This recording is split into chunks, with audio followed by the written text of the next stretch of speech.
Article 1160 of the Civil Code, it states that obligations derived from quasi-contract shall be subject to the provision of Chapter 1, Title 17 of this book. In simple words, this article talks about provisions that arise when there is no actual contract, but which the law treats it as if there was a contract in order to prevent injustice. So, even if people do not agree, the law may still require them to follow certain obligations. Moving forward to the definition of a quasi-contract. A quasi-contract is a juridical relation that results from lawful, voluntary, and unilateral act where one party becomes bound to another to prevent unjust enrichment.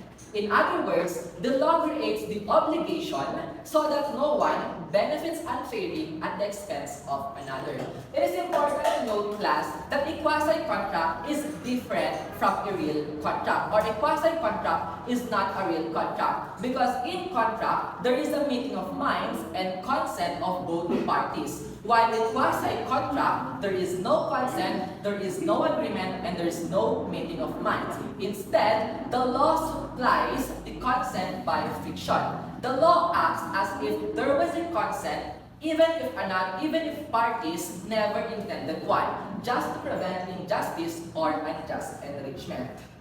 So, the purpose of quasi-contract is very simple: to prevent one person from being unjustly enriched at the expense of another. There are kinds of a quasi-contract. The Civil Code mentions two principal kinds of a quasi-contract. The first one is negotiorum gestio. The second one is solutio in debiti. And so, let's discuss them one by one. Negotiorum gestio means it is the voluntary management of the property or affairs of another person without the knowledge or consent of the owner. So here, the person acts for another without being asked, but the act is beneficial. The law says that when someone manages another person's affairs voluntarily, the owner becomes obligated to reimburse the gestor for the necessary expenses. For example, Ella went to Baguio with her family without leaving anyone to take care of her house in Manila. While Ella was away, a fire broke out near her house. But however, because of the effort of Christopher, which is the neighbor, the house of Ella was saved from being burned. However, Christopher spent money and incurred expenses. In this case, Ella is obligated to reimburse Christopher for the expenses, because it would be unfair if Ella benefits and Christopher suffer a loss. So, this is because Christopher voluntarily manages Ella's affair for Ella's benefits. So, yeah, it would be unfair if Ella benefits and Christopher suffers a loss. So, this is negotiorum gestio. There is no permission, there is no agreement, but there is benefit and fairness. So, the law creates the obligation.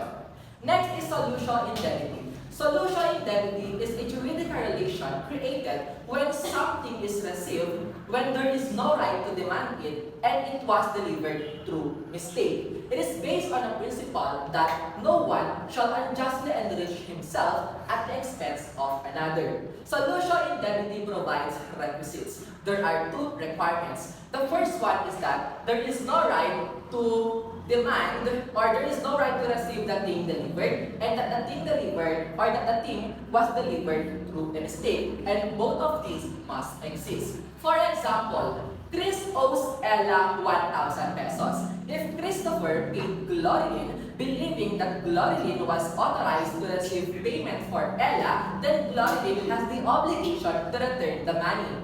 Also, if Christopher paid Ella 2,000 pesos by mistake, which he only owed 1,000 pesos, then Ella must return the excess of 1,000 pesos. So in solutio in debiti, the key point is that there is a wrong payment and it cannot be received, or there is no right to receive because it was paid by mistake. So the proper thing to do is to return it. The Civil Code also provides additional or other cases of quasi-contracts in Article 2164 to 2175. The idea is that quasi-contracts are of infinite variety. It says that when recovery cannot be based on a true contract, the law allows recovery through a quasi-contract. For example, Glorilyn is a seller of milk. Every morning, Glorilyn delivers milk at the house of Ella. Ella uses the milk and places the empty bottle on the porch. After 1 week, Glorilyn asks payment for the milk delivered. Here, even if there is no written contract, an implied contract is understood from the act of Glorilyn and Ella. Ella now is obliged to pay the reasonable value of the milk delivered, otherwise, Ella would be unjustly enriched at the expense of Glorilyn. So here, even without formal agreement, the law imposes obligation because of fairness.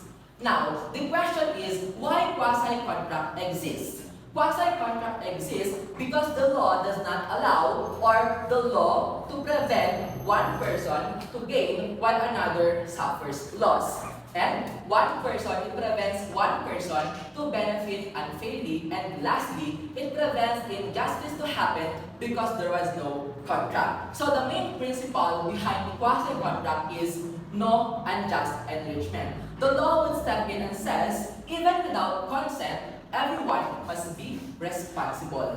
In conclusion, quasi-contract shows us that in law, fairness is as important as consent.